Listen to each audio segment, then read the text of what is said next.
ഈ ഓണത്തിന് തിരുവനന്തപുരം സ്പെഷ്യലായിട്ടുള്ള ബോളി തയ്യാറാക്കിയെടുത്താലോ? ബോളി ഉണ്ടാക്കാൻ ഭയങ്കര റിസ്ക് ആണെന്നൊക്കെ വിചാരിച്ചിരിക്കുന്ന ചങ്കൾക്ക് ഇത് ഷെയർ ചെയ്ത് കൊടുക്കും കേട്ടോ. സിമ്പിളാണ് ഉണ്ടാക്കിയെടുക്കാൻ വേണ്ടി. കടലപ്പരിപ്പ് കഴുകി കുക്കറിലേക്ക് ഇട്ട് കൊടുക്കാം. അതിലേക്ക് വെള്ളം ചേർത്തിട്ട് 1/4 ടീസ്പൂൺ വീതം മഞ്ഞളും ഉപ്പ് ചേർത്ത് കൊടുക്കുക. മിക്സ് ചെയ്യുക. 5 വിസിൽ വരുന്നവരെ വേവിച്ചെടുക്കുക. പ്രഷർ കംപ്ലീറ്റ് പോയതിന് ശേഷം ഓപ്പൺ ചെയ്താൽ മതി.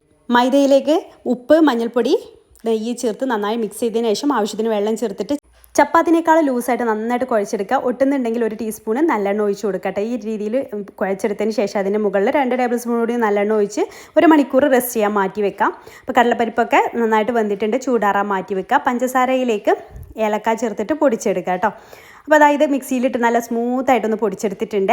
എന്നിട്ട് ഒരു പാനിൽ നെയ്യ് ഒഴിച്ചിട്ട് അത് ഈ ഒരു കടലപ്പരിപ്പ് ഇതിലിട്ടിട്ട് നന്നായിട്ടൊന്ന് റോസ്റ്റ് ചെയ്തെടുക്കുക. അത് നല്ലൊരു ഈ നെയ്യിൽ നല്ലൊരു സ്മെല്ല് വരുന്ന സമയത്ത് അതിലേക്ക് പൊടിച്ചെടുത്ത പഞ്ചസാര ചേർക്കുമ്പോൾ അത് ഇതുപോലെ അലിഞ്ഞ് വരും കേട്ടോ.